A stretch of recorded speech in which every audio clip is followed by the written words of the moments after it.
Welcome back, another live stream. Yes, we are doing Dungeon Master preparation and skill challenges is on the menu today. For those of you who are like, I didn't really want to do an earthquake skill challenge, that's all right. Okay, there's time to change our mind if we need to. I will be putting up a poll.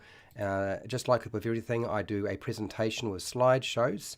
And then once I've done my slideshow, I will then open it up and give you an opportunity to decide what sort of skill challenge do you want to actually make. So for those of you who have not been part of this, you'll find the slideshow is essentially the same slideshow I use.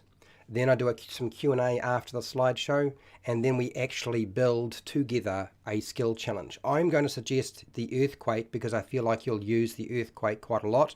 If you don't like the idea of an earthquake and have a better idea, then what I want you to do is just say, what sort of skill challenge would you like to make? And then we'll have a look at whether we can do it or not. Okay, so there is plenty of time to get those choices in. Once you've selected something on the on this poll, you'll find that you can't change your mind. So be absolutely sure about what you want. If you don't want something, then don't select it. If you do want something, then do select it. That would be my advice to you. And like with everything that I do here, I would suggest that you get your brain firing up because there's lots to do and you're going to take part in this, I hope. Make sure you have some food, some drink, make sure you are comfortable and ready to do a bit of hard work. Like this is the day that we do some prep. And okay, so I'm going to get us into where we need to be, which is just make sure that all of my cameras are working.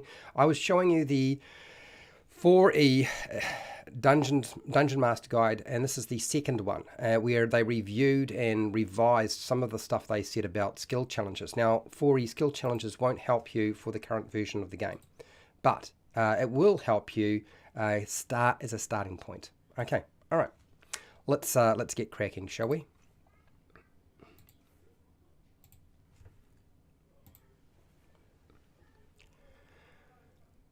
Hi, welcome to How to D&D. My name is Fred Weller, and today I want to talk about Dungeons and Dragons because I usually do talk about Dungeons and Dragons. Today is Dungeon Master Preparation. This is lesson 7. We are creating skill challenges. That's right. If you ever wanted to create some skill challenges, learn how to do it and do it with somebody, today is the day. My overview for today is why use a skill challenge at all? How do we create skill challenges? What sort of player actions are going to be used in the skill challenge? And then we're also going to cover the skill challenge consequences because we have to have consequences for failure and success. And then I'm going to give you some miscellaneous recommendations like I usually do with everything that I cover. The objectives for today is to explain how to create a skill challenge, demonstrate the process of building a skill challenge to you, and get you to participate in the process of making a skill challenge. If you are looking for the basic rules for Dungeons & Dragons 5e, you'll find them on D&D Beyond. They are free, so don't cost you anything. I would suggest if you are looking to get into the game for the first time and you don't want to spend any money because you don't have any, then just go here. Like, it's a good starting point. Why use skill challenges in Dungeons & Dragons or any roleplay game, frankly? Well, the thing is, a skill challenge tells part of the adventure's story, and it's a very cinematic manner that you are presenting it. It's good for really broad concepts, broader concepts than something like combat mechanics. A skill challenge isn't great at doing that. It's when you're trying to do something more than that. So when you want to do a skill challenge, if it involves combat, it's probably the wrong thing.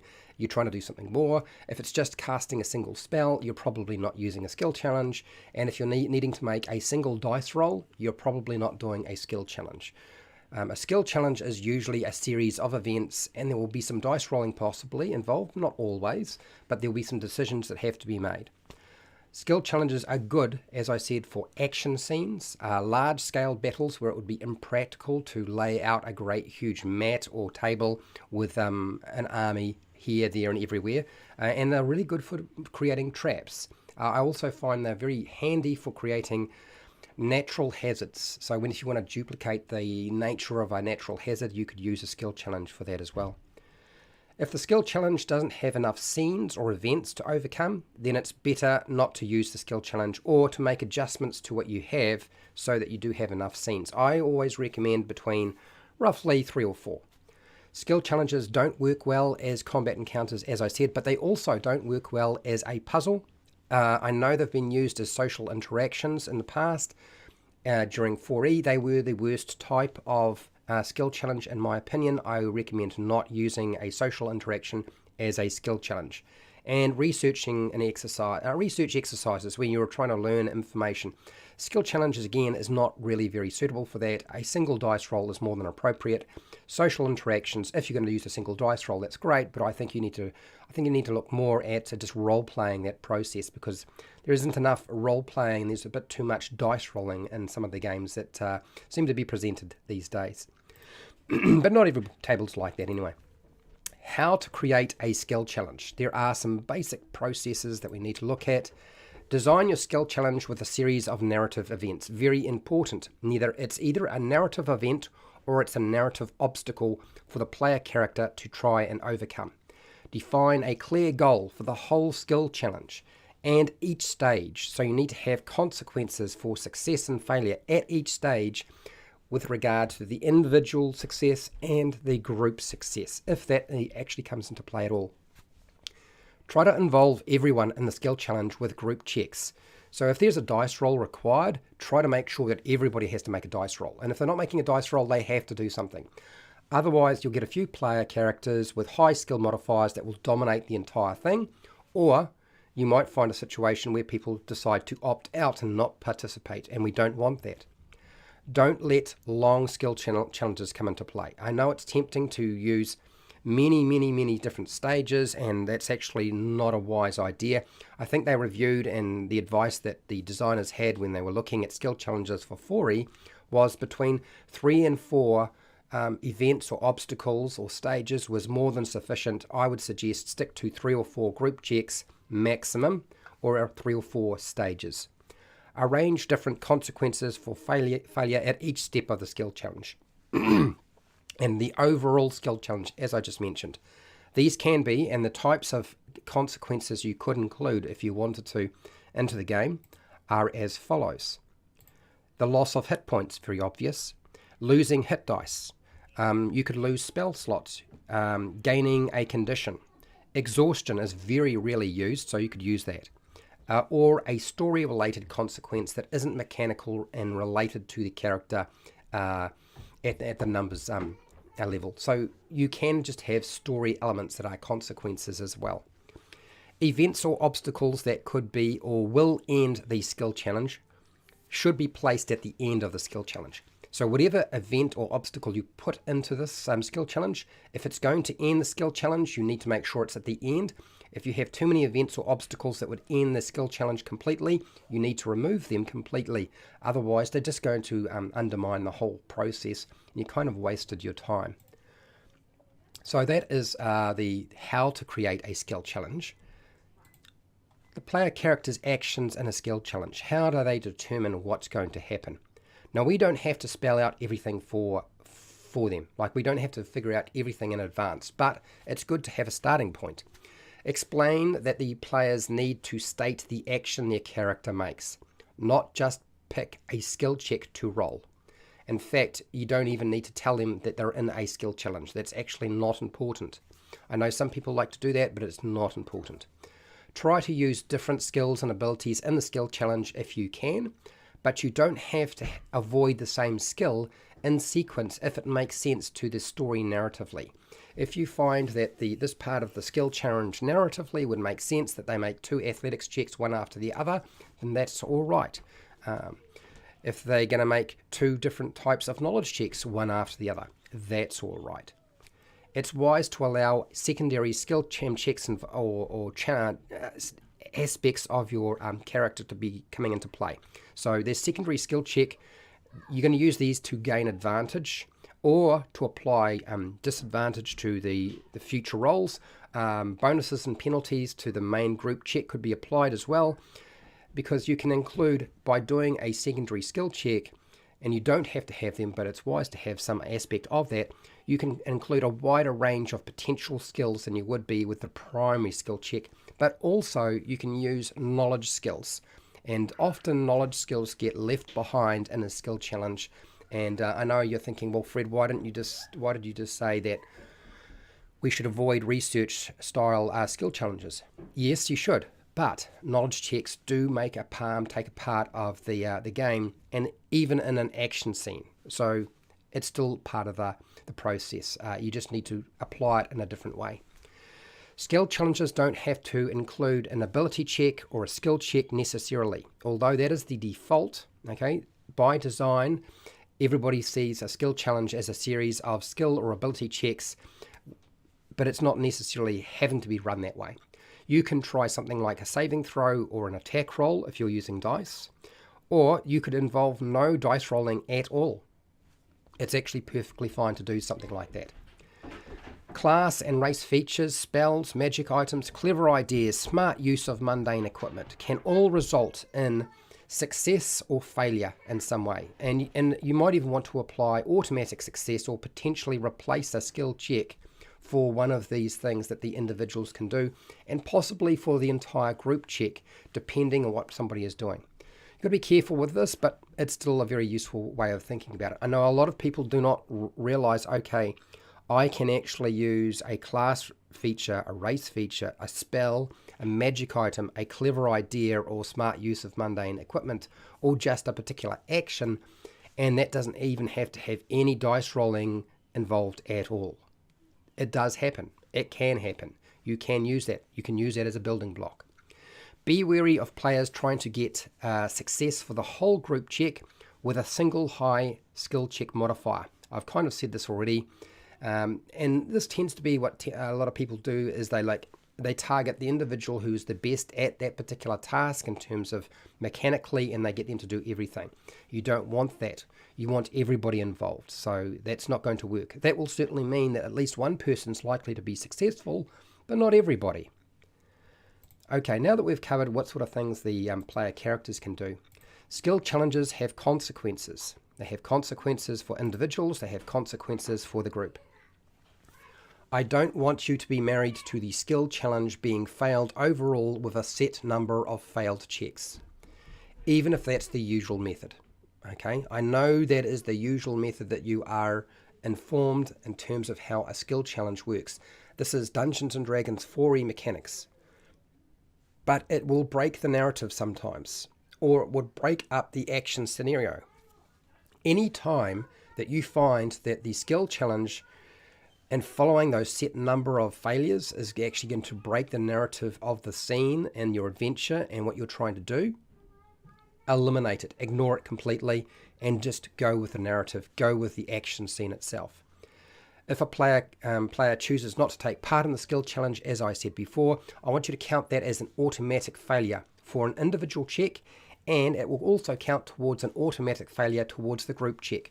So you need to tell them that if they do not participate, then they get an automatic failure for themselves, and there will be a consequence for that. And the group will also suffer a failure, which means the group will suffer as well. They have to do something. They cannot just stand back and say, nah, that's too hard for me, I'm not going to get involved. Set a difficulty class or DC that makes sense for the character's action, not their character level. Okay, I know that seems hard to sort of get your head around because we're kind of used to making our DCs related to character level, and that's not important. You make the DC whatever it is that makes sense for the action they are performing. It has nothing to do with the character level. Why? Because we have a different thing that we can alter to factor in their character level. The DC is not one. Adjust the sequence of failures. So you can adjust the sequence of failure to reflect the party and the character level by using the damage severity or trap damage severity by level table in the Dungeon Master's Guide. There is a table in there that is designed for traps. It's on page 121 of the Dungeon Master Guide. It is the tool you want to use when gauging when something is actually going to be useful to you for a level. Okay, now it's broken up into groups, so therefore it can be pretty dastardly or dangerous if you are at the bottom end of that group, particularly if you're level 1. So here is another guide to help you figure it out, even if you're using the trap damage severity by level table in the Dungeon Master Guide. You know your skill challenge is going to be too hard if a character with the least number of maximum hit points would die if they failed every stage of your skill challenge, and you would use average damage. So if you're dealing with damage output in some way, if you find that that character would die ultimately if they failed every single stage, then you know you made it too hard. The intention is not to kill the characters. The intention is to run a fun action scene. And if you're dealing with averages, that means that generally it's going to work. It won't guarantee anything. You can wind up with people rolling very high numbers, and you can wind up with damage output that's much higher than you were expecting if you were rolling dice. But the average is going to be fine for the wizard, who has probably got the least number of hit points. I usually do what you might, basically I do miscellaneous recommendations. With all of these classes that I run, I do some miscellaneous recommendations. And again, I'm going to highlight the things I think that are most important to you. Don't break the narrative of your scene or your action sequence presented by a skill challenge. Let the player characters come up with letting players come up with clever ideas is one thing, but don't let them come up with a contrived rationale why they should be able to use a particular skill in that skill challenge. If it's contrived and kind of ridiculous and doesn't make sense, and it's a bit wonky, then just say no. You get them to tell you what they're trying to do, and you choose the skill that they use to apply to it. Now, I know that's not the ethos or basically the philosophy of the skill challenge for 4E, but you're not running the 4E skill challenge. The 4E skill challenge is an obsolete animal, okay? You need to put that aside now. If the skill challenge becomes a series of skill checks, then it's most likely going to be a very poor experience for you as the Dungeon Master and the players, and you probably won't want to use them again. So if you start seeing that pattern arising, then you probably know there's something wrong. Avoid focusing on the mathematics of the game, because that creates a lot more work for the Dungeon Master, and it makes it much harder for the player characters to actually succeed with a smart idea. Smart ideas should always trump the mathematics of the game. And that's where I sort of leave off on my advice. Now, this is obviously just advice. Like, if there's anything here that you feel you can't use, isn't going to be useful to you, or is too prescriptive, like everything that I do, these are actually just suggestions. I would recommend to you that do not stick to the original 4E skill challenge.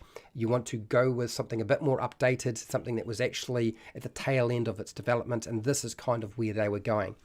Now, I want you to ask your questions about skill challenges, give me any feedback you've had using them in the past, and hey, till next time, keep rolling those 20s.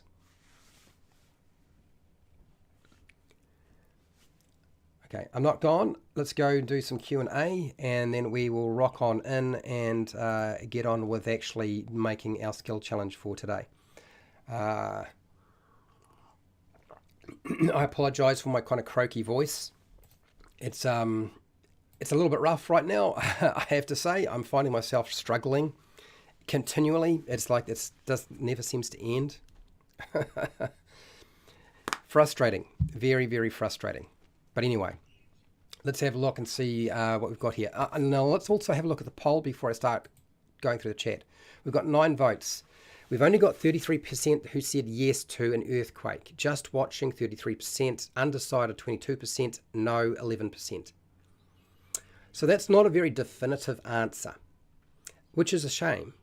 So what I think I do is I need to convince you that this is going to work as a skill challenge, don't I? So let's build it. That would be my suggestion. Let's just give it a go. And obviously the best way to support me doing this sort of thing, so I keep running this class, is to do so on Patreon. You pay like as little as $1 a month and you get everything. Everything that we make here goes onto Patreon. It will not be a locked document. It will not be a PDF. It's an open source document. You can go and edit everything. Copy and paste is easy, of course, but you can actually work inside that document and do whatever you like to it if it's on Patreon. Otherwise, super chats and super stickers are always welcome as well. All right, let's have a look at see who here we got here today. Nacho Man. Hello, Nacho Man. Nacho is actually a patron and supports me on Patreon. Hi Fred, I know you're sick of the boat stuff, but I would love some help with a skill challenge that I wanted to use, like a cold opening for my first homebrew campaign idea, if possible. I see where you're going with this. So we did a ship in a storm, Nacho Man. You have access to that document. It's uploaded onto Patreon. You may not have noticed because there's so much stuff that gets uploaded every week onto Patreon, but it is there.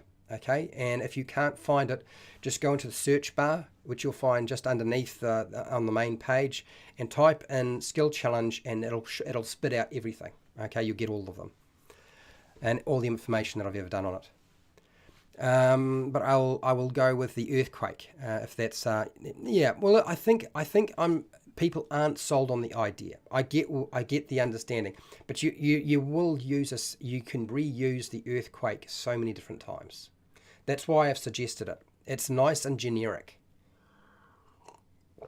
and it's also super simple. We only need 3 stages, and we're ready to go. Okay. Hello, Jeeves. How's it going? Thank you for joining us. Hello, Spirit Wolf. How are you? Question. What do you got here, Jeeves? Question. There is a passive perception built into the game. Do you think there should be skills that should have passive elements? There already is. So if I open the player's handbook, I can't show you the page, but I can probably find the section. Well, I better find it fast enough. But it actually has a section in 5e for passive checks. And it doesn't just state passive perception. What it states is passive checks. You'll find it on page 175. And it literally says a passive check is a special kind of ability check. Actually, what am I doing? Hello overboard. Miniature Gaming. Hi, Joe. Joe is also a patron and supports me on Patreon. Let's just pull up D&D Beyond, and I will show you what I mean. That's probably the best way to go, since you've asked that question, and I'm up for answering any question you have. Might as well do it, right? So let's just do that. I believe it is part of using abilities. Using abilities, chapter 7. And we should have passive checks down here somewhere. Disadvantage, proficiency, ability checks, contest, skill checks, and variant. No, passives. Here we go. There it is. Like, let me just go over to a different screen, and then I will just show you what I mean. Why can't I find it? We will go over here, go to that bit, drop that down. Okay. All right. So let's move my camera. Whoops, that's not the part that I wanted to move. What I'm going to do is grab that, slide that down over here. Okay, all right, I think I'm ready to actually show you what I'm talking about. And for the skill challenge, the working together area, which we're also about to look at, is very important. You definitely want to focus a little bit on that as well, because it's going to be very useful when you're creating your skill challenge. Okay, so looking at the section. A passive check is a special kind of ability check that doesn't involve any dice rolling. Okay, this is something that you can certainly impart and use or incorporate into your skill challenge if you like. They don't have to make dice rolls. Such as a check can represent an average result for a task done repeatedly. So you have to decide that if they're doing your skill challenge, is there enough time for them to keep trying this action? Sometimes it's best to put a time limit on things so you don't wind up with this happening. Otherwise, you wind up with all of their skills, their ability modifier or the skill modifier being added to a 10. So there's no chance of something wacky taking place, which is kind of what we're looking for. So it represents something being done repeatedly, such as searching for a door over and over again. So you have plenty of time to search the door. So yes, you can do it over and over again. Or it can be used when the DM wants to secretly determine whether the character succeeded at something without rolling a dice, such as noticing a hidden monster. Now, that talks in its example is with regard to passive perception, but it does actually give you room to use it for anything, okay? You don't have to just look at it in terms of wisdom checks and perception checks. That's just the example, the most common one that would come up. So you definitely can, and I would definitely recommend considering it as a real option in your game, rather than just sticking to what you normally do. Absolutely. Hopefully that kind of answered that question. Or hopefully I got the question right and didn't jump too quickly into it. So good. Okay, so we sorted out that question for you. Yeah. Okay, I didn't explain that well. I mean a mechanic where a skill challenge is auto pass. Yes, if you feel like Jeeves, you're right. If you have a skill challenge where you feel like a task as part of that skill challenge actually has plenty of time for them to perform it, you could just opt for they use passive perception. Not passive perception, a passive check, whatever check it is. It might be a passive stealth check, it might be a passive athletics check or acrobatics check. And then after you've done that, you might also say, okay, I want to increase the chance of success, and I'll allow them to also roll the dice once, and you take whichever is highest. I think that's the mentality, but one of the things you got to remember with passive checks and passive perception, it's a dungeon master tool. Even though in the rules it states how to use it, it's completely a dungeon master tool. You choose when and where and how it will be used. And if you decide that you hate passive perception or hate passive checks, you don't use them. All it does is represent the old taking 10 mechanic that we used in older versions of the game, such as there was a passive check or passive perception in 4E and passive checks. There were also taking 10 in 3.5. It is a mechanic that Wizards of the Coast has used for a very long time. Okay, now I think we got that. Nacho, man. You've got an idea. My idea is that the PCs are all aboard a cruiser for various reasons, with an island suddenly appears out of nowhere, and above it are 2 dragon fighting. Okay, which is causing a massive storm. So remember, we did the skill challenge with the storm. So you can just include the 2 dragons as well. So you have multiple things going on. You run your skill challenge, and you have the battle between the dragons, which of course the players could get involved in. Does that make sense, Nacho? Okay, so Jeeves is sorted out in terms of his question. Good. I want to build a skill challenge where the PCs must navigate the storm while this huge event takes place, and ends with the players shipwrecked on a... Yeah, so here's, you've just designated the outcome. So you're kind of forcing them to be shipwrecked. Do you know what I mean? I'm all for, like I said, we made a skill challenge for a storm, which you could just use. Yes, it would. You just integrate the skill challenge and you run a fight at the same time. Quite a complicated process, but what you can do is you can run this. You could run that skill challenge and then have the dragon fight after. Do you know what I mean? And that will sort of just give it different levels of it. Yeah, you guys, when you sign up for Patreon and you support all of the 5 or 6 different live streams, there are 5 classes that I run every week. Okay, which is 5 days a week. You're not just getting that; you're getting everything that I made for that stuff. So you have to go trawling through and dig up the stuff. You will find some very good stuff there. You really will. Okay, all right.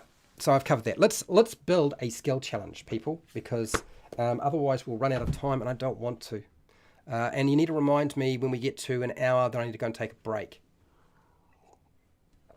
Otherwise, you know what'll happen. I just won't take a break. Joe, I know you've been a patron for a little while now, so I am marking you down as a moderator for today, okay? Which may carry on into the future as well, but you are just been marked as a moderator for today. And I can't remember if there's anybody else in here that is a patron. If I do remember, then cool, blimey, that would be good. There's the number of people who are now signed on is great. It's much better than it was before, and it's excellent. Okay, Jeeves, is Jeeves in here? Jeeves. I'm looking for Jeeves. I can't see Jeeves here. No. I don't see it. Okay, right. Let's get on with the work, which is let's make a skill challenge for our games. So first off, I'm going to open my phone. Oh, Fender. Hello, Fender. Fender is a patron, and also you might have noticed you are a mod, Fender. You've been a patron for a while. I have noticed, and your input has always been really, really good. So yeah, hello. Yes, you are here to shake things up because that's right. We're going to do a an earthquake skill challenge, something that you guys can use over and over again with any luck. No, it's all right. I was just thinking. I know you've been around for ages. Yes, Fendar's been signed up for a very long time, and so yes, he is marked as one. He didn't realise that he was. I just did it recently. As I was going through the patrons, I was like, okay, this person I can trust and has been signed up to Patreon for a long time. It is time to mark them down. Lovely. Okay, so we've got everything. I got my chat coming through. Let's move over to the homework page, which is here. And I need to make sure I actually pull up the right screen. Is it that one? Yes, there it is. So we put that there. That should keep everything out of the way. Cycling over, homework page. Here we go. Now, as I work through this, you'll notice that I will jump back and forth. If you find that things are in the way, you let me know, because I have actually made a skill challenge that is an earthquake in the past. So I am going to be able to hopefully port over a lot of these concepts. Okay, main event. So this is a natural hazard, earthquake, natural hazard. All right, that's our first step. We need to describe the scene itself. So we will do this. The earth under the characters begins to shake, which, okay, the earth under the characters begins to shake. Hello, I'm JP. JP is one of my mates in my home group. Happy Labour Day. Thank you. I'm actually going to work after this, so it's a Labour Day that I have to work. I don't know how that managed to work out in New Zealand, but apparently it does. Okay, so the earth under the characters begins to shake with trees and buildings collapsing around them.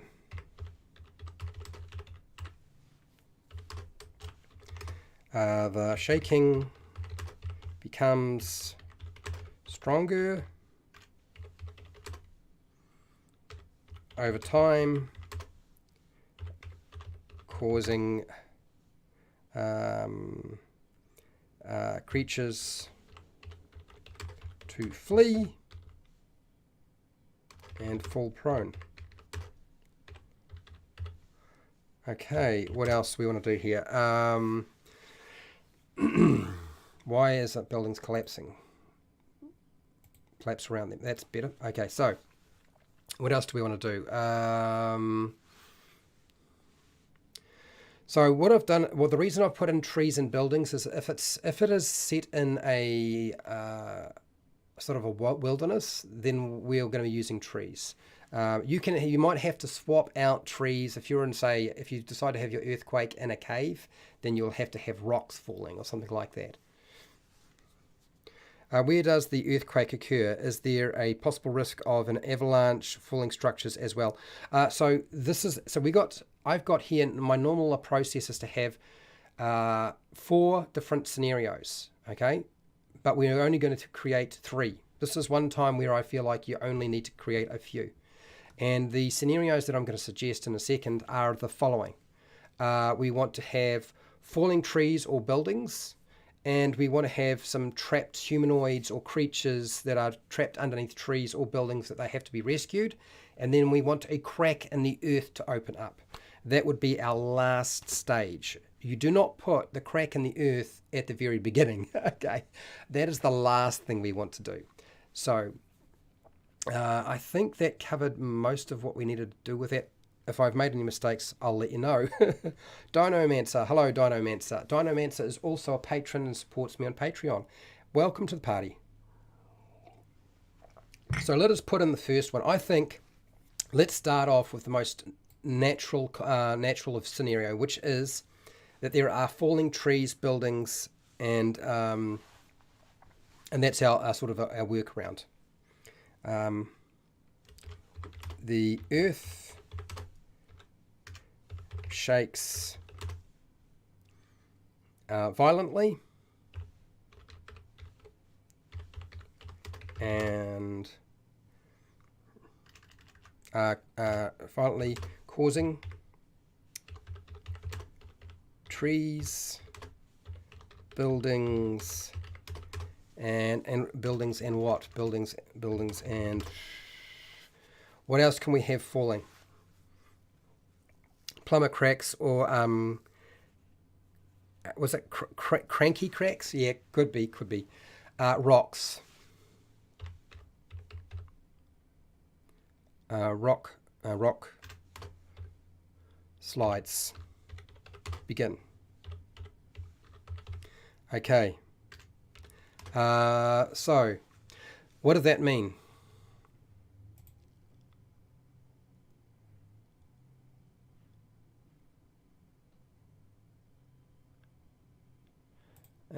So it's not coming up quite the way. I need to reword that, but I'll figure it out. So what do the players need to actually do for this?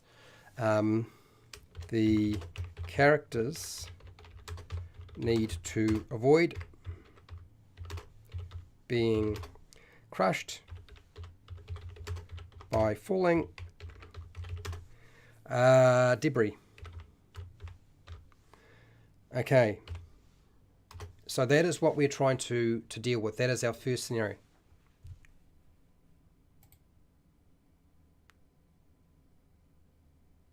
The characters need to, yep, there we go. Statues. Yes, we could add in statues. That's fine. Let's add in statues. So, and so when you're doing this, you will take out anything that doesn't apply to your situation. So what we're just doing is giving you some things that you can use. Walls, yes, walls. So I guess like a fortified wall would, you know. Okay.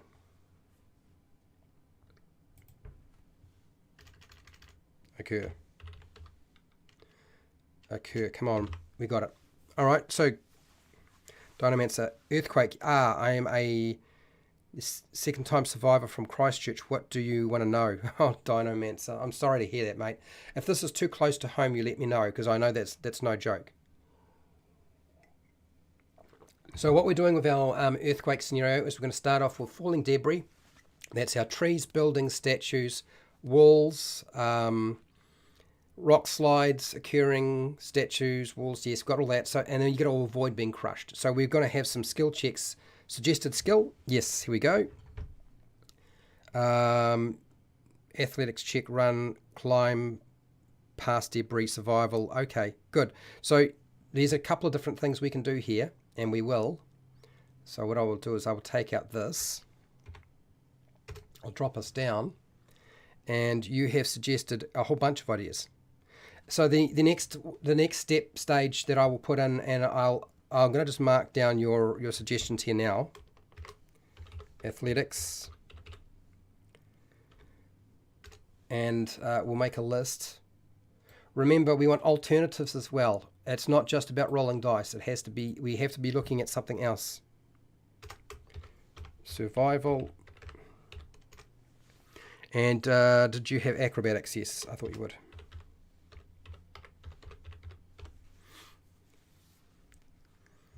Clouds area makes everything the same color. Yeah, I bet it does. I'm aware. I remember you mentioning it to me, JP. Now, so let's come back to that. We will finish this. I think that's right. Okay, let's put in the second step that I wanted to add. You'll let me know if you feel like there needs to be anything added to this, or we need to change the order. So we've got falling trees, buildings, and other things coming down. That's our first thing we need to deal with. Try to avoid that. We want to have some people trapped underneath all of this stuff.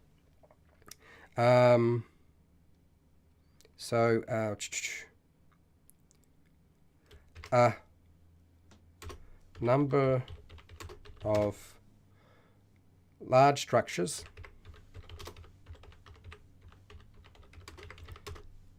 and natural terrain has collapsed onto creatures and humanoids that have become trapped. The characters have a limited amount of time to rescue the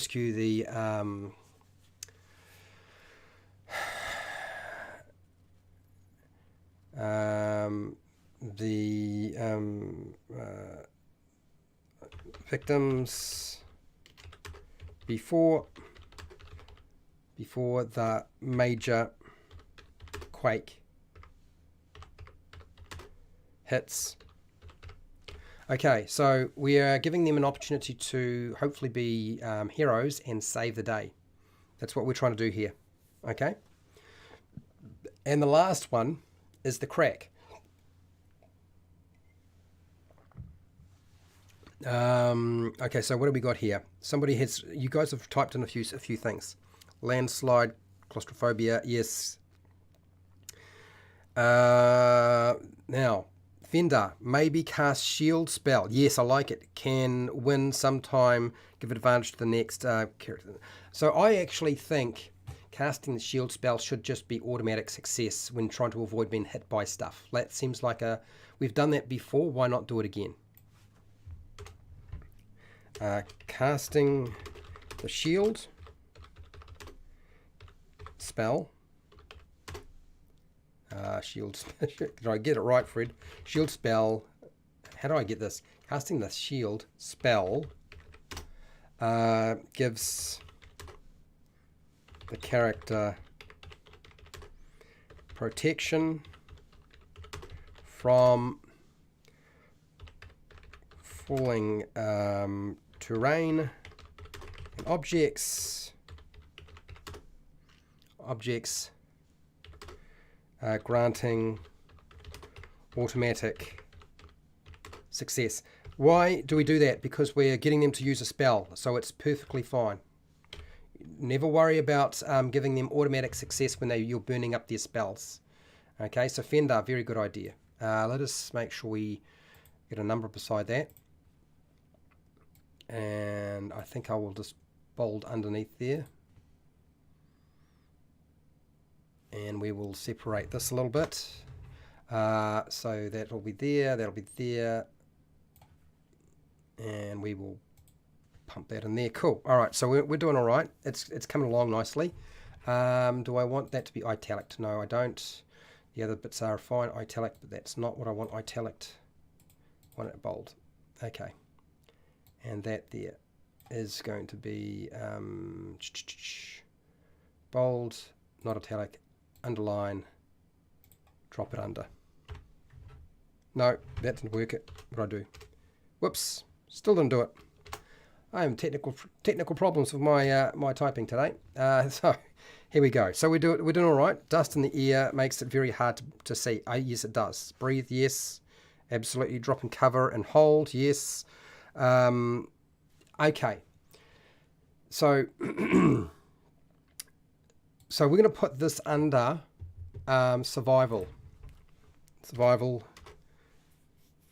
And the what I'm thinking is the finding something to get underneath, finding some cover to get under, to protect yourself is probably what we're going to use for survival. Thirsty, hungry, okay. To find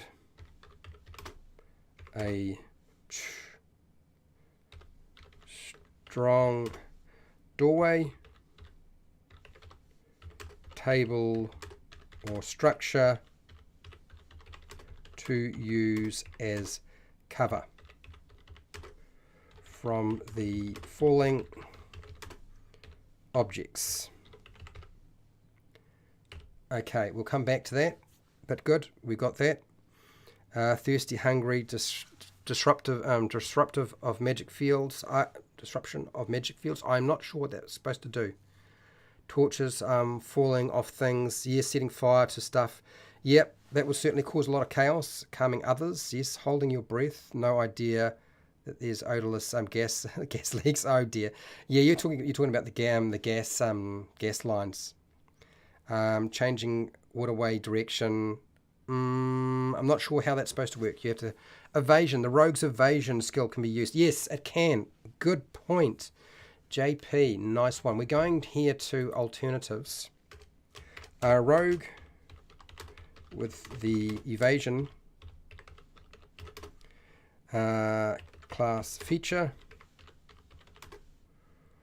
automatically succeeds on this task. Good. Nice job. Well done. Fender, a character with the Outlander background could have an easier time in the skill challenge. Yes, it should. And we probably need to put that in and preface that at the very beginning, don't we? So we've done this before. We've put in a special note. Let me just see if I can find that special note, because usually when I've done other skill challenges, there's been a special note that I've included specifically for that. There's so much. So for those of you who are seeing these pages, this is stuff that has not been released if there's a hashtag beside it. Okay, if there's a hashtag, which means you've probably noticed there's a lot of monster stuff coming through here. Okay. Yes, Who is Gundren Rockseeker is in development. A look behind the scenes, I guess it is.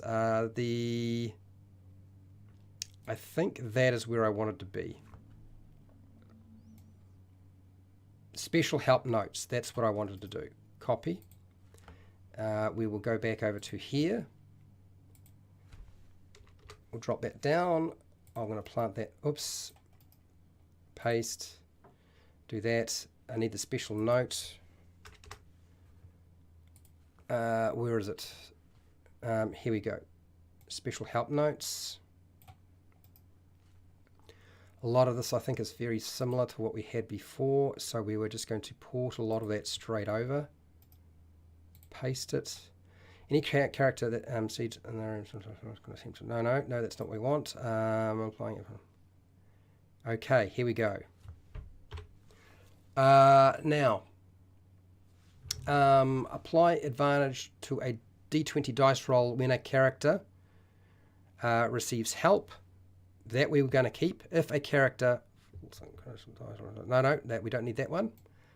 But we need to include a few other things. And you did make a good point there that we need to have a special note. Apply advantage to a D20 dice roll when a character receives help. Has, where was it? The Outlander.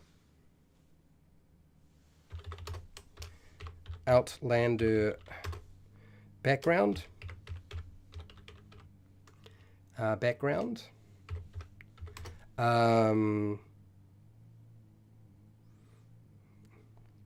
Is a ranger or druid. Does that make sense?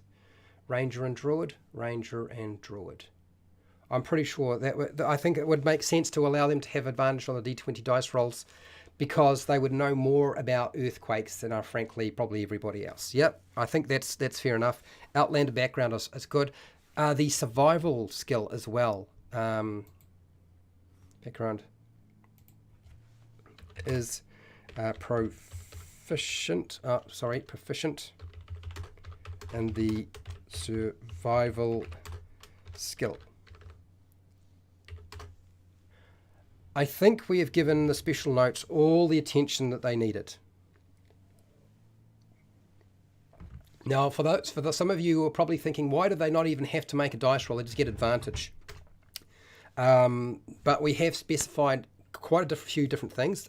If they get to receive the help action, the problem with doing the help action, you have to decide whether that seems to be possible. It may not be, given the circumstances. You may, but I'm saying help action. Outlander background, proficiency in survival skill is a ranger or a druid. Okay, cool. We've got that all there. Get to an open area. Yes. Okay, so survival to find a strong doorway, table or structure. Survival to get. That's probably, I'm going to probably put that under athletics. Get to an open area. It actually probably goes on under both, frankly. So Spirit Wolf is a good idea. I'm just trying to think how this is going to work.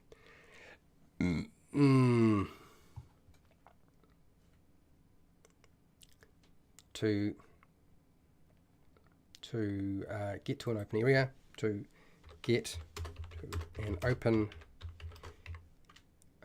area.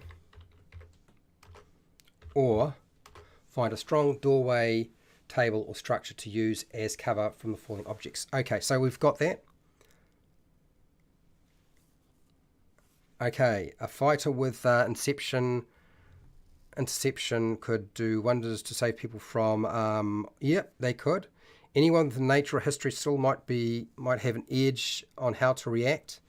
History, nature. Do we want to include nature as part of the skills for this? I'm going to just, what I'm going to do is I'm going to just apply that to the special note. So what we're going to do is proficient in the survival nature skill, right. Now you'll see that I've stipulated any D20 dice roll. So that's saving throws, attack rolls that we might use. It includes even if you're making an athletics check or an acrobatics check, these things should come into play. So we're encompassing. So we've captured most of that, I think. Yeah, I think we did make a note of the sailor background as a special note. Yeah, you're right.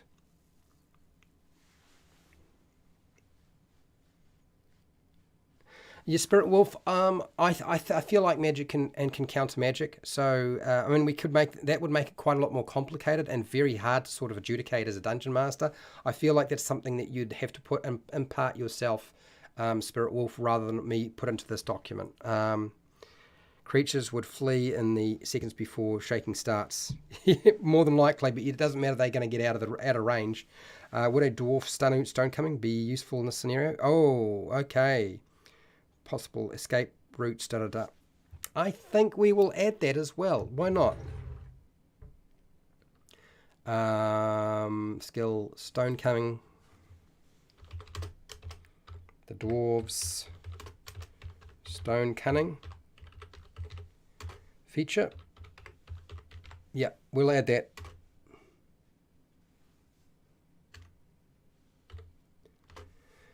Okay, I think we've added quite a few different things here. Let us just get through to the. We'll come back to this. I'm going to fill in this stuff because I do have some stuff I can just drop in there. So let's come to stage. That's stage 1. We'll come back to. I can. Well, should I just drop it in now? Where are they? Because I do have some. I have made this before. Use some sort of. Yes, there we go. There it is. I am just trying to remember what my format was looking like. It was very much DC throw da da da. And we'll try to keep the same format as much as we can. So individual checks. Yeah. There we go. We'll just take this.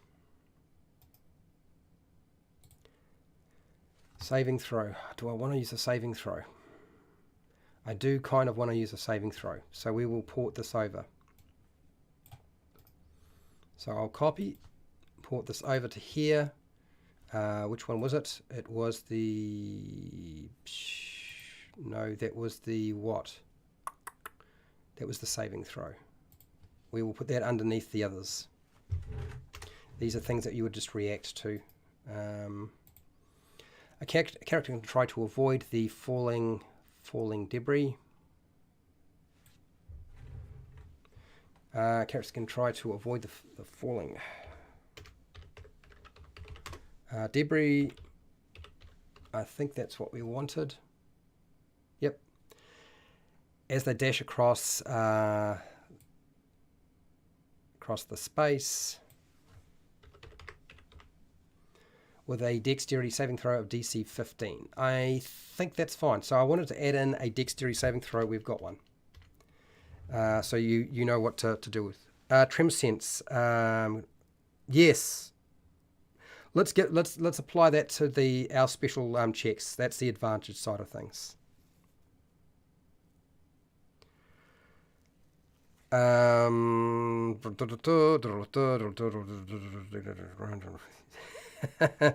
Okay, tremor sense giving advanced knowledge. I think that seems reasonable.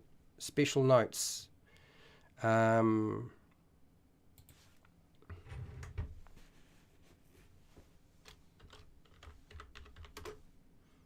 sense. Okay. All right. That is there.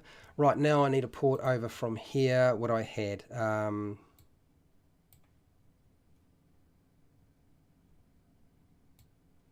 Acrobatics check. Is that the right one? Athletics check. We don't have endurance anymore.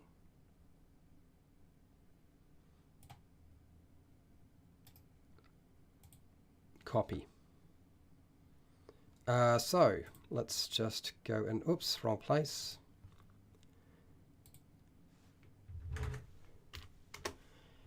And athletics. Actually, I am going to go and pinch a section out of here. Athletics, acrobatics. We can actually just port those over and make some adjustments. Copy. I don't want to make the first stage of this too difficult, so I won't. So athletics. Copy. Sorry if I'm going back and forth a lot. There are a lot of things here to sort of navigate through. Paste. Here we go. A character can run past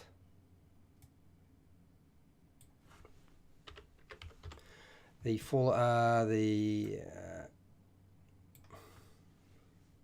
collapsing buildings, trees and structures.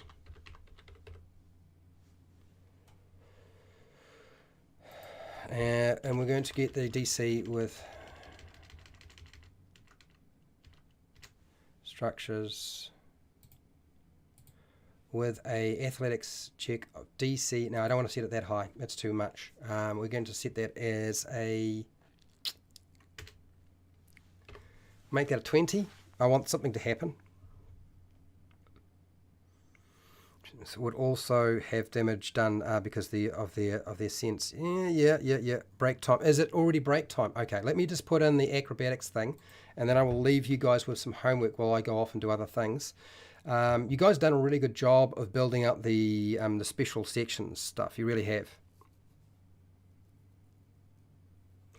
Yep. So what we will do is I will add in a consequence for failure for the individual for this.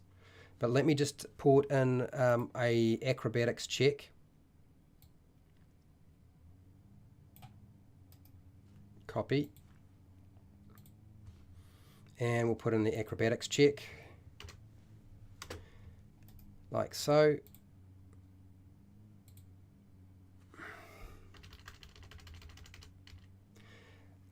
Okay, characters can attempt to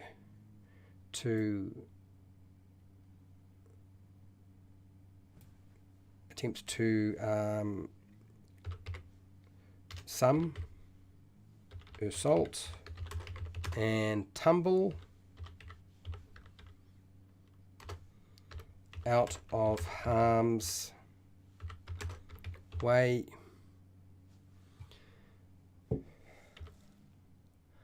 without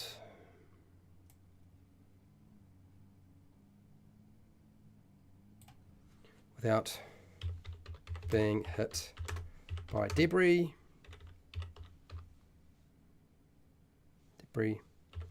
By making an acrobatics check, we're going to make the DC 20 as well. So that's that covered there. And as for your damage output, since you were asking JP about the, like what is our consequence going to be? We haven't got a lot of alternatives, but the shield spell and the rogue's evasion are all good. There may be something else that somebody else comes up with. We will put in a failure, and I'm actually going to port across something that I've already got in an existing document. Where was it? No, that's individuals. No, that's not what I want. I'm going to do a lot of copy and pasting if I can, and then make some adjustments. It's falling. No, light beam. That's not fun, but still, still going to happen.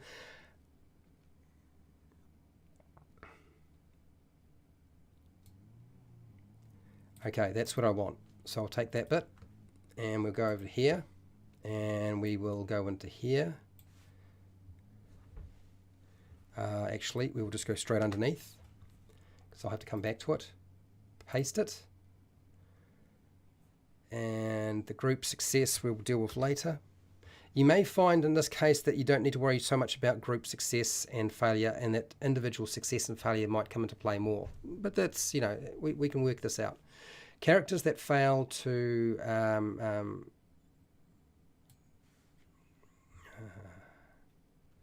okay, here we go.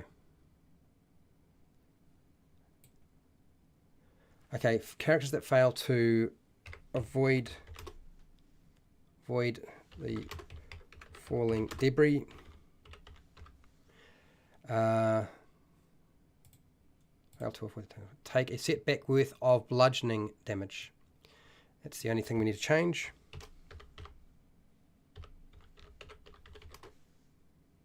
Bludgeoning damage. Okay, there's our consequence. All right, so we are currently working on. No, because the problem with being buried under something, we don't want to do that, because that ends the skill challenge for the person. You remember, anything that would end it is got to go at the end of the skill challenge. So we're just going to hurt them. We're going to bloody the player characters. We're not going to end the skill challenge for them. Exhaustion is probably better to bring in later on, but that would be like stage 3. We can start doing things like exhaustion for the group at stage 3. Absolutely agree. So let's just give you hashtags. Come on, hashtag. What do you do if creatures or people are trapped under stuff. That is your homework, people. Well, that will be what we'll work on, which will be stage 2. And I'm going to go and take a break, and we will be back to continue our work on this, but get Arnold to check up on you, look after you, keep you busy, and I will be back in about 5 minutes.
Spirit Wolf, that is very clever. Animate objects.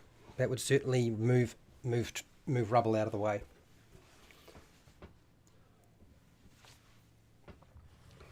Okay, just give me a second. I have a drink of water, and then we'll come back.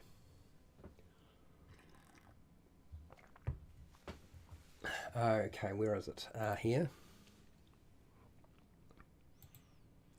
And make sure that I've got that there. Coming back into there. Right, so I need to make sure I get these 3 scenes in before I go too far, but since we have begun, let us start putting in some stuff here. Alternative solutions.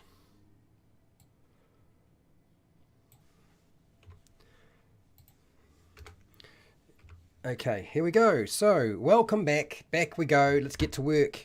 So, animate the animate object. Whoops. Spell can be used to remove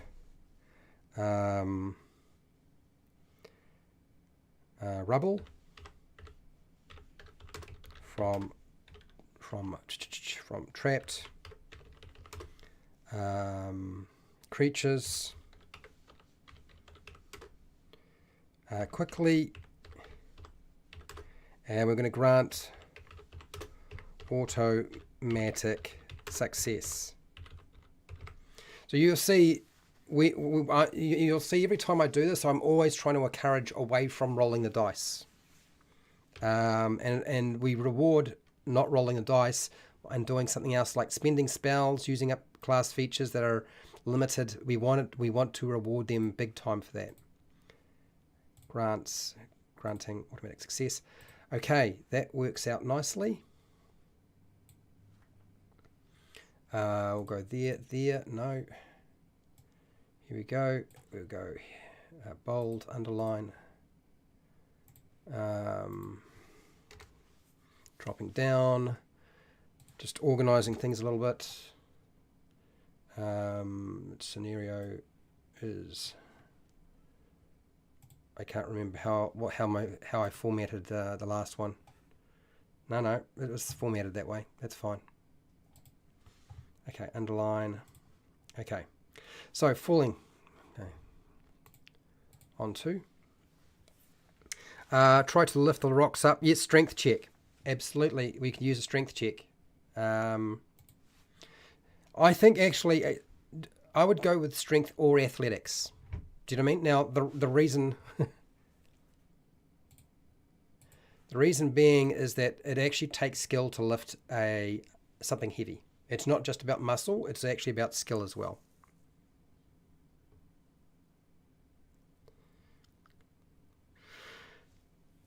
So there would be multiple individuals. So if it's onto creatures and humanoids, there are more than one that we're dealing with. Okay. Would spellcast a spell like Mold Earth and Thunderwave be applicable in digging yourself or others out? JP, yeah, probably. The problem with Thunderwave is you don't really have a lot of control. I feel like Mold Earth is a good idea. Thunderwave, you'd probably wind up killing them in the process, so probably not a good idea. Mold Earth. Mold Earth, or is it Shapestone? No, Mold Earth probably, because it's about excavation, isn't it? Loose soil usually. Mold Earth can be used to dig a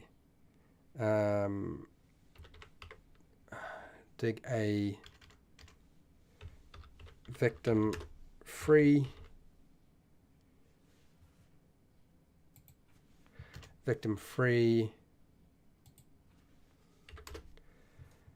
granting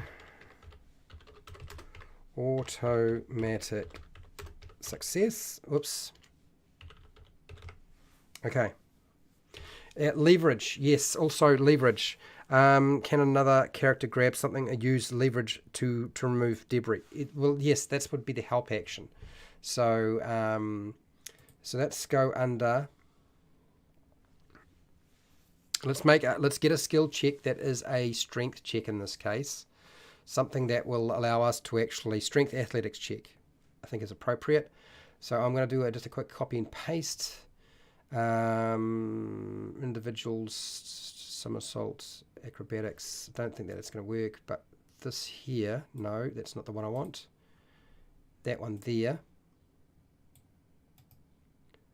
Copy. We'll go down here. And I will just change this a little bit. A character can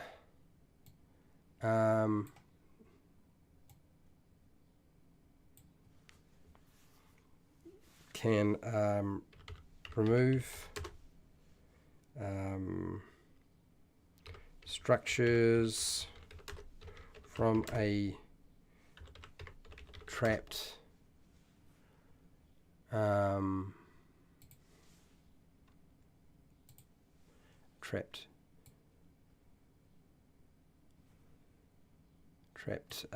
humanoid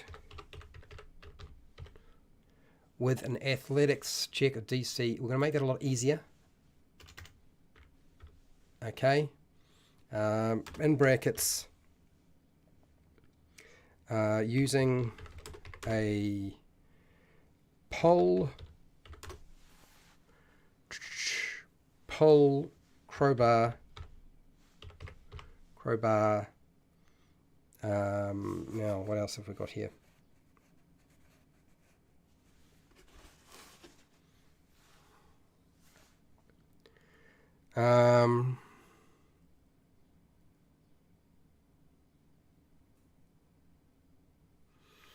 Yeah, so yep, so that's got that one, Joe. Are they completely trapped like that? So we're not trapping the player characters. We're trapping other creatures. Does that make sense? Can another character grab something to use as leverage? Absolutely. We want to add that in. Use a pole, crowbar, or something, or some object that can be used as leverage.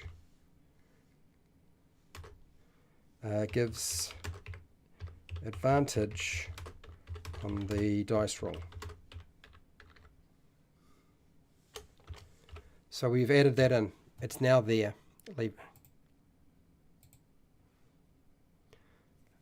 What? How did that not happen? Leverage. There we go. Got it.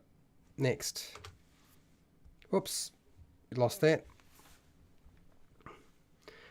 Could create water over and over and flood the area, causing a TPK. Really? Come on. I'm not trying to kill them. We're trying to help them, remember? Help. Not kill. Okay, so oh, I've lost that now. Need to just make sure I get that right. Okay. If somebody comes up with another idea, another skill we can use for trying to get them free, then you let me know. But our athletics check is basically our strength check. And I'm going to add in our scene 3 before I forget, which is like our main, the crack opens up in the ground. Yep. Okay. Here we go. Copy that. Let's take that there.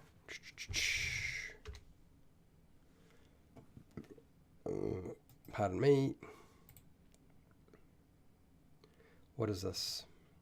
That's that. That's something else. Let us remove that formatting. And it's got to be that one at 11.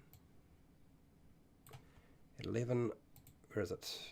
There. You want italic. Okay. The characters must escape the earthquake as the ground opens up with the earth forming a chasm that they can fall into if they're not quick enough. I'm actually not going to make it that deep. The depth of the hole or chasm is dependent on the character's level. We're not creating a chasm or a hole that will swallow them up and kill them instantly, people. Okay? So if you're dealing with level 1 characters, then it's never going to be any deeper than 10 feet, which means they can only ever take between a D4 or D6 worth of damage, because we want to set back damage, not kill them outright. Okay?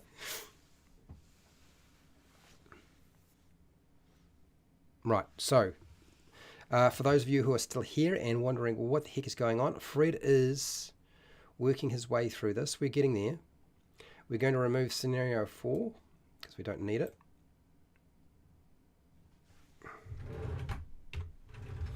And we are going to go into skills in a second, but let's just highlight that. underline, an italic. There we go. Individual skills. Now I think I had already something for that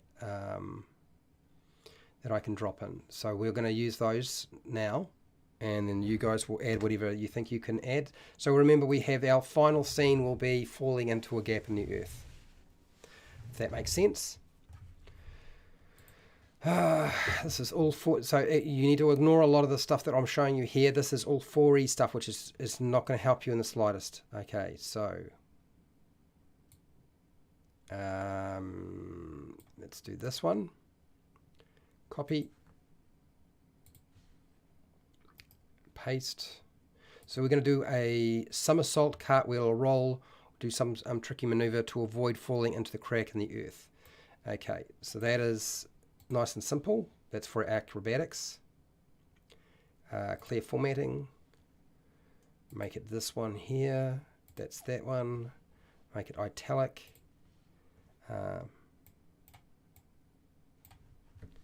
Whoops, I keep losing connection. I don't know why. It's the character.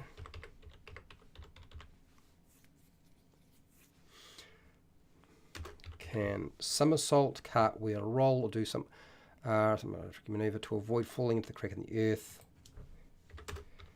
with a. Now we can pull from here. Where is it?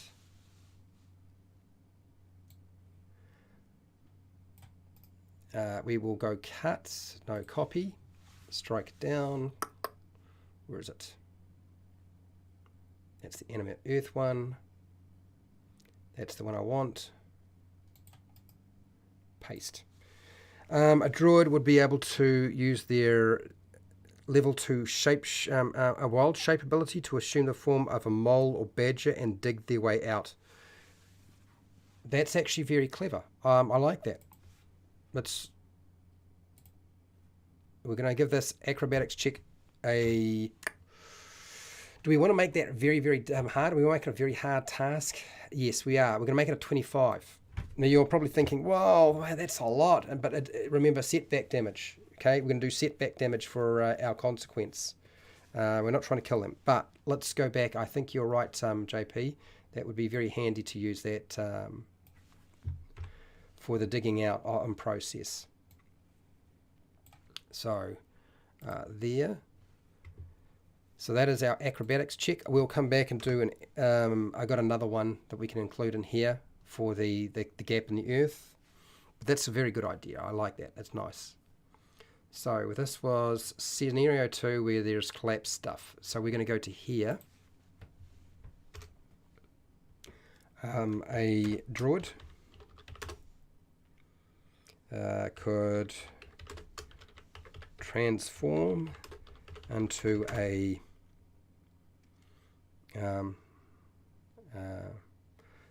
badger or mole and dig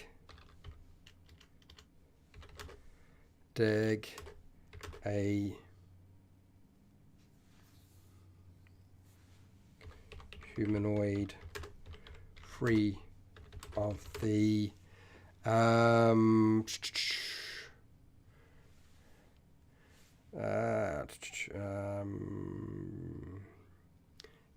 do we want debris? Debris. Yep, debris.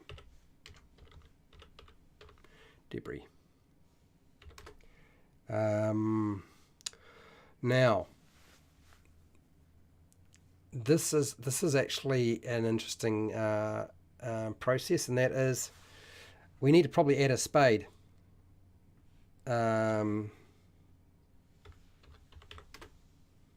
With Matic success.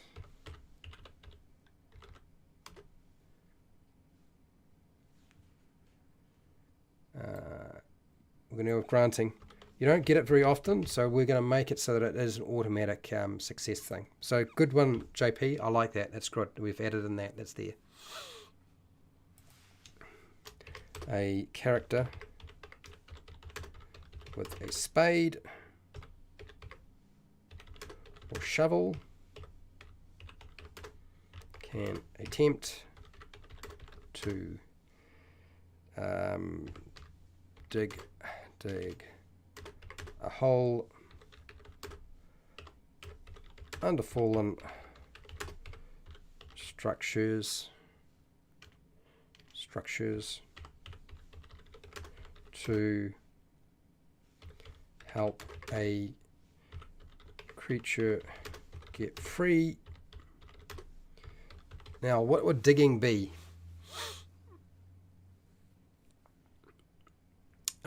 We could make it another athletics check, but we need to add this in because digging a hole to get them free makes an awful lot of sense. They're already removing stuff by hand, but digging is also can be done with a spade, not necessarily magic, so we need to add that in. It's just earth,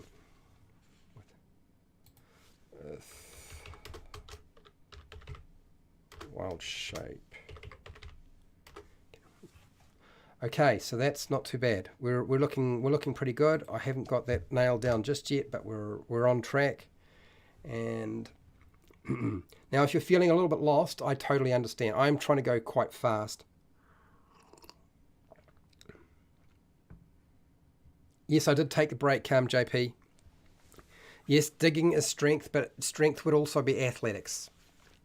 It's a skill, digging holes, as you know. Doing it properly, using your knee. So yes, we can certainly add it as another athletics check. I think digging a hole is going to probably be harder to do. Copy. To do it fast enough, I think we're going to make that harder rather than just removing the terrain.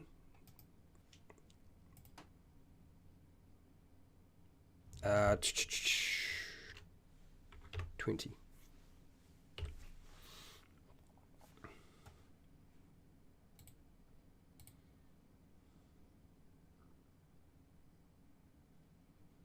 Okay, so that's that done.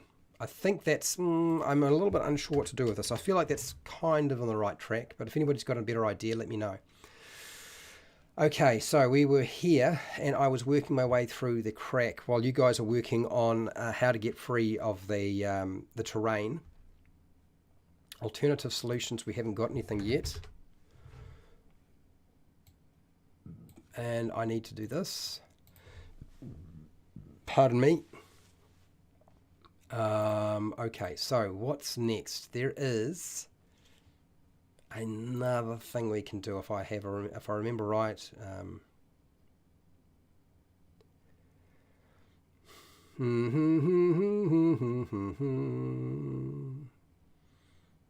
I think what we're going to do is we're going to add in a.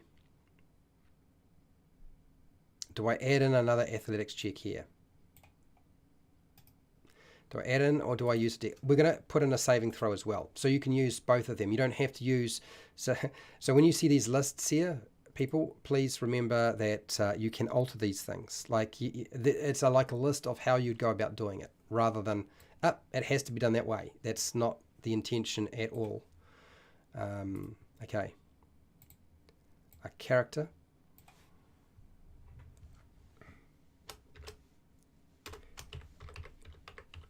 A character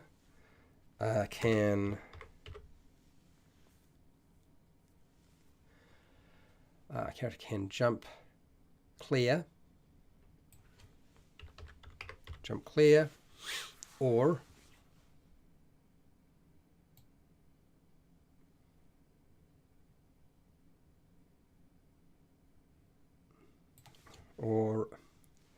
run out of the chasm's area that appears beneath their feet. We will do something like this. Copy. Oops. too much. And we'll put in that. This is just the basics. So we're going to do that with a athletics check.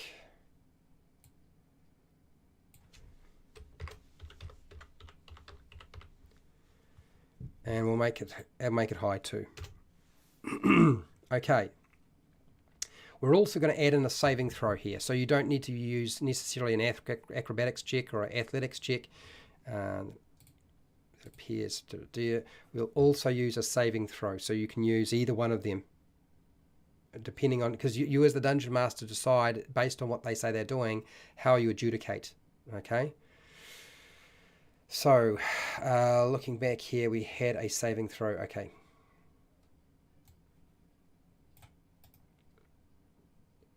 We're at this one. We'll struggle on down here. That's the Druid solution. And there we go. This is scenario 3. There you go. A character can try to avoid falling.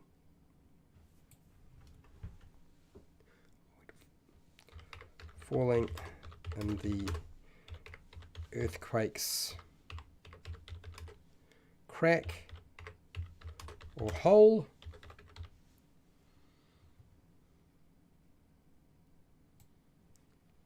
With a dexterity saving throw.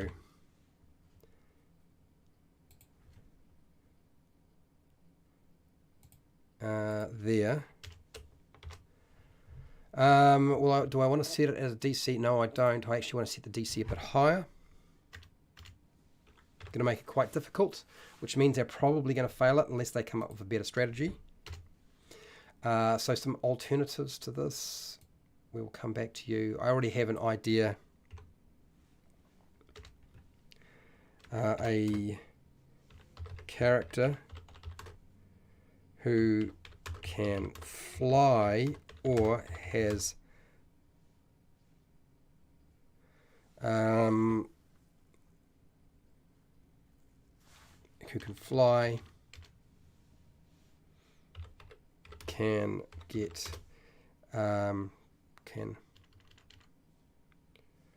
fly out of reach the earthquake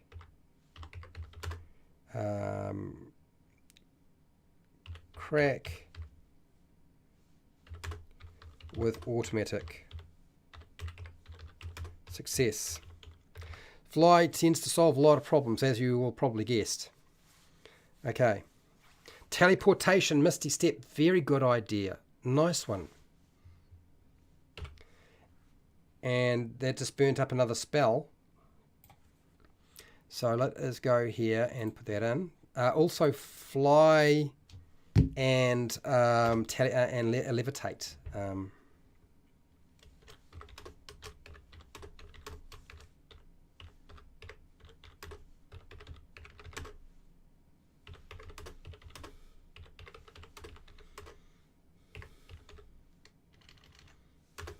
To stop falling in the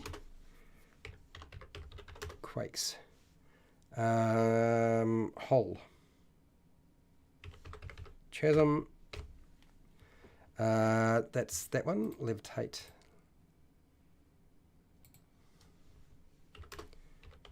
Granting automatic success. Your suggestion of teleportation and Misty Step, Dimension Door, depending on what level they are, we could burn up some pretty high level spells doing this.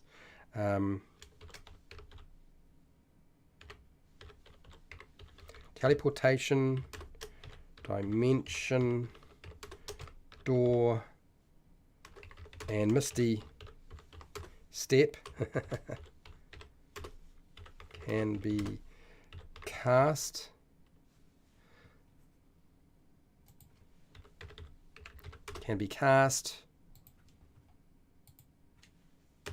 to get clear of the earthquakes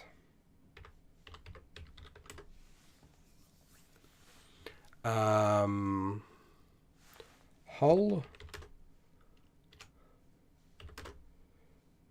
giving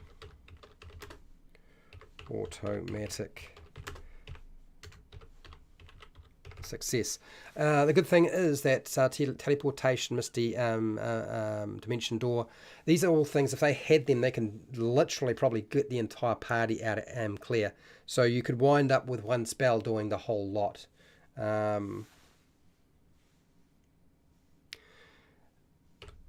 Okay, so that's... Oh, did I get this right? Clear off the earthquakes. Why am I having trouble getting this to work? Earthquakes whole. Giving automatic. Okay, so we've got that one there. We haven't done a lot of the failure sections. I often don't do the failure sections here, and I do them later on, but that's up to you. If you guys come up with an idea for what you think would be good as a failure. I know it's hard when we're working on this to sort of come up with ideas for what do we do with this.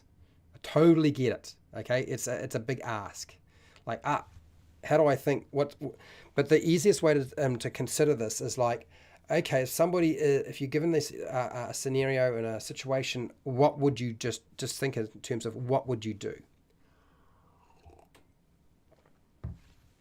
Now, we need to add in some failure conditions, individual failure conditions. I'm going to do one for falling in the crack. And now I already had a failure here.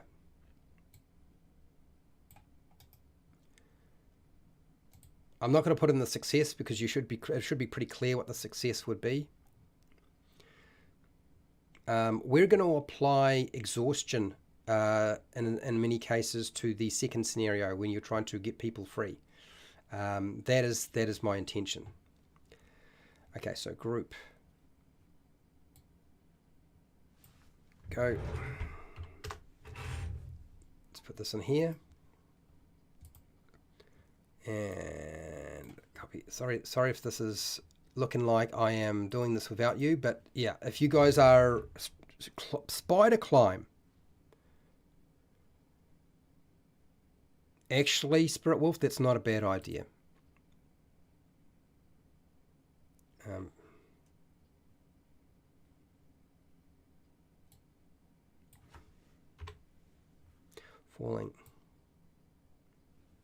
Falling into the earthquakes crack or hole takes a setback worth of bludgeoning damage. So that's the falling aspect. So we've kind of got that. Okay, so that is that one done. We'll separate this. And I will go, I've got to make sure I get used to actually doing a failure condition, even if it's an individual one, because I haven't been doing that with a lot of these, and so you guys aren't really sort of necessarily aware of what you could do with this. So this is where we're going to go with that. Spider climb is for the third one, isn't it? So this is under alternative solutions. Okay. Sorry, let me just go there. A character with spider climb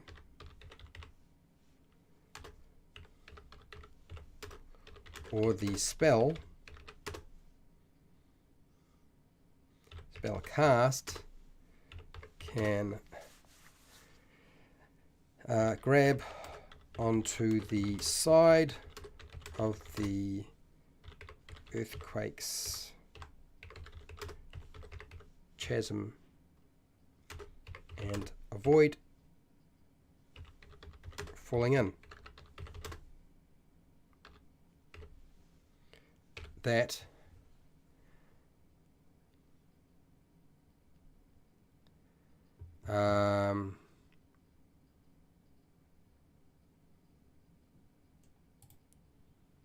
grab onto the side of the earthquake chasm. Okay, we've got spider climb in there. Spirit Wolf, good job, nicely done. Featherfall, good idea.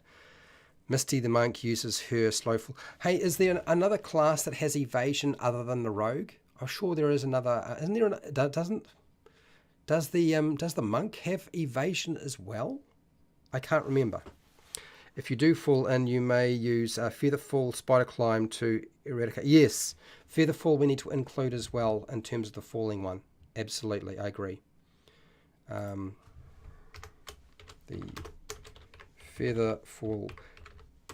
I'm sure that when you guys are running your games, you can take these into consideration yourselves. This is just all we're doing is itemizing stuff that you would probably, I would hope you would come to conclusion could be used in your skill challenge.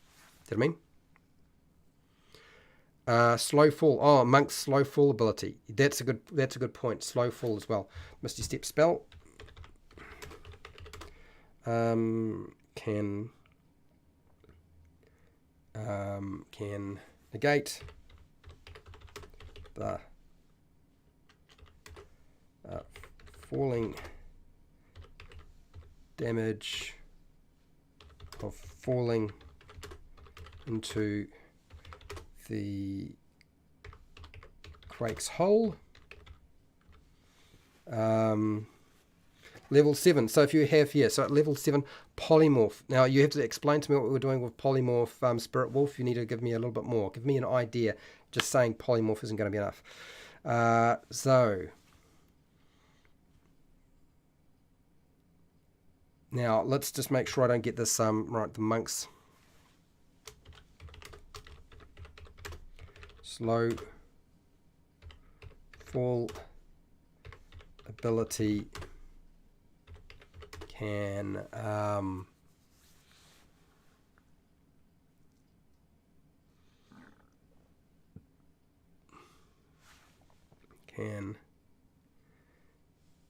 soften the landing if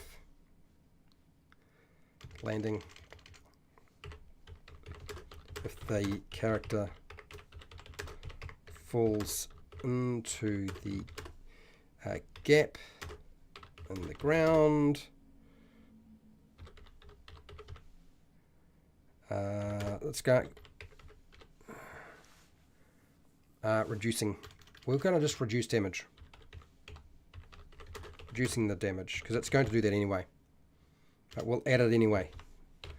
In most cases, you'll find that the monk's going to do pretty well in this case anyway. I don't think we need to give them automatic success on that. Fly or climb creatures, yeah. Oh, okay, you can transform into, yes. That's a good point. Let's, yeah. The polymorph spell can be used to transform into a flying creature so that they don't drop into the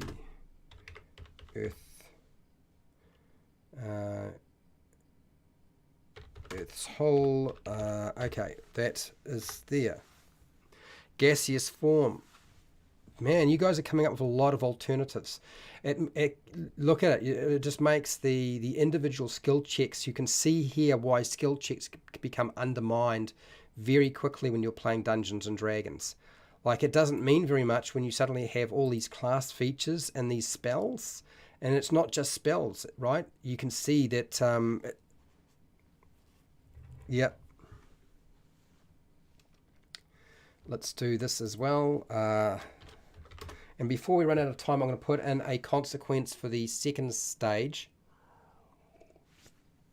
An individual's consequence, which we can also port over as a group consequence as well, if we want to.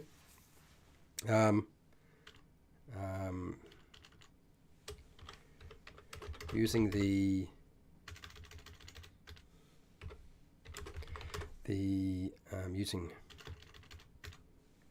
using a gaseous form spell or potion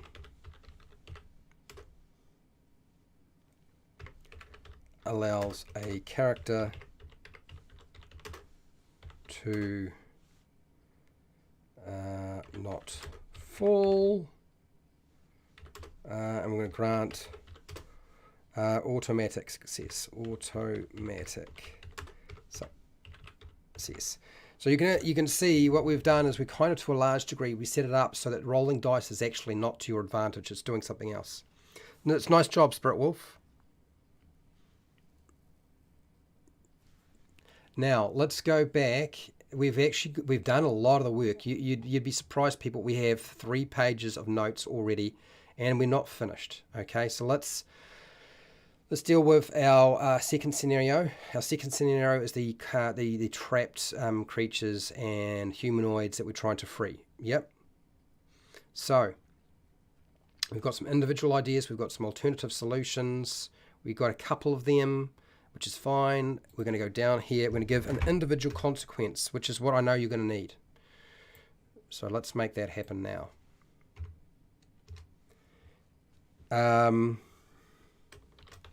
Failing to rescue enough humanoids and creatures trapped by debris, by rubble, results in them dying as the next shock earthquake shock hits the land. So we've done a story aspect here. This is a consequence, but we're going to add in. We're going to do. Yes, we are. We're going to do. Suffocating is not going to apply to the characters because they're not the one that's trapped. What we're going to do is we're going to apply negative press. Evil questions. So what we're going to do, okay, failing to rescue enough humanoids and creatures trapped by the rubble results in them dying as the next earthquake shock hits the land, and they gain a level of exhaustion. Now you're probably thinking, oh, it's only 1 level of exhaustion, Fred, but just don't get carried away, people. 1 level of exhaustion is enough. Okay, we're not actually trying to kill them. We're trying to present them with an interesting scenario rather than like, oh, you must die. That's not your goal. All right, so we're doing pretty well. We've got a lot of the elements here that we needed. You're probably wondering, based off all of this, is there anything here in terms of group checks we need to do? Well, oh, hang on. So I had to add in evasion for something, special notes. Stone cunning.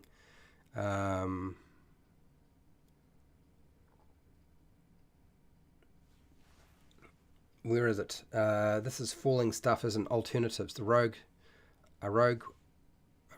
or monk with evasion class feature automatic to siege on this task. Okay, so that's those alternatives there. Sorry if I'm losing my voice. Trying to get as much of this done as I possibly can. We've got the basic structure. If you guys have any better ideas you want to add, or some more ideas you want to add, just by all means tack them in there right now. But let's just give you a quick overview before I have to go.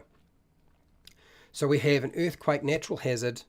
The earth under the characters begins to shake with trees, buildings collapsing around them. Okay, that's our basic descriptor. We can add in other things from under here because we did have a lot of other stuff. The shaking becomes stronger over time, causing the creatures to flee and fall prone. The characters must survive the what? The natural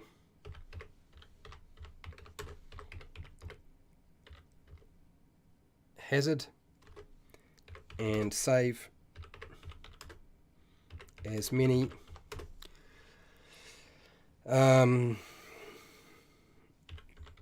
creatures and humanoids as possible. That's what we're aiming for. That's our goal. Okay, that's what we're trying to achieve. We're going to mark that as goal.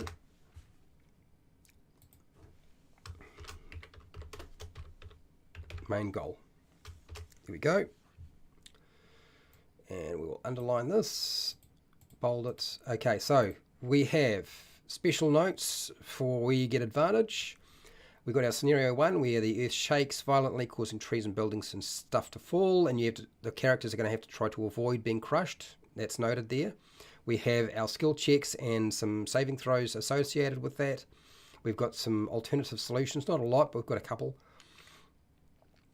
I don't have, oh yes I do. I'm going to get rid of this. We have a consequence for an individual failure. We've got our scenario 2, which is that structures have fallen onto other creatures, not the characters. And they're going to try and get them free. We've got some basic dice rolls that we use for this. We've got some alternatives for dealing with the situation. We have a failure condition, which is some NPCs are going to die and they gain a level of exhaustion as they try to do this quickly enough. Scenario 3 is the earth opens up, and this is where they've got to avoid falling in. Okay, and we've got some dice rolling mechanics for that, including a dexterity saving throw, not just an acrobatics and athletics check. And we have some alternatives. So this is going to use class features and abilities, spells, you name it, and we've got an overall consequence. And it shouldn't kill a level 1 wizard if we use setbacks in this way. I think well, ultimately we'll find that they might be close, they might be unconscious if everything goes really badly for them, but they probably won't be dead. So that has actually got us pretty much everything we needed. And I will obviously have to go in there and fill in the group. Now, you might find that a skill challenge like this, even though everybody's involved, that there doesn't actually have to be a group overall consequence. That actually the group getting, 2 failures before 3 successes is unimportant in this case. Is there going to be an earthquake in the Ravenloft campaign this weekend, mate? No, it's not. Sorry, not this is the only reason I'm doing this is so that people have something they can use as a natural hazard, and they can see how to build it themselves.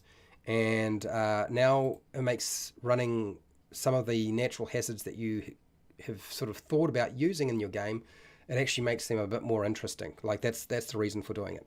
Okay.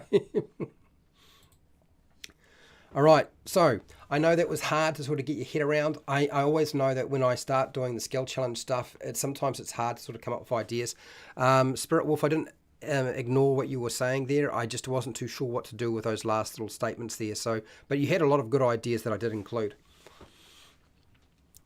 So we've done all the major work that we needed to do to get this done. So what is happening tomorrow? Tomorrow we are building worlds. We're going to build a world. We could build Pandora if you liked. We could build any world you like. It's frankly, I don't mind. You decide. We get together. We build a world in probably an hour and a half, an hour, and it should be done. At least the skeletal aspect of it. And then, yeah, day after that, it's beginner character building or creation, and then we're doing magic mechanics the day after that. So lots going on. And should present you with a whole bunch of really cool ideas, I hope. And the end of the week, I'm going to talk about my feet. Yep, the feature for the end of the week on my Friday, your Thursday, is we're going to talk about my feet and my foot odor. I'm only kidding. We'll talk about feet. Not those feet, the other feet. One of those things. Okay, anyway, I just want to thank everybody. I want to thank all of my patrons who support me on Patreon so I can keep doing this every week for you. I hope this made it easier for you to figure out how to make your own skill challenges. And if it did, great. And if it didn't, you'll let me know. Ask those questions. So by all means, use those the comment section to ask questions, give feedback. And hey, till next. Oh, hang on, almost forgot. No matter where you are in the world, whether it be the morning, the afternoon, the night, or the wee early morning, please look after yourself, your family, and your friends. Be nice to your neighbours. And hey, till next time, keep rolling those 20s.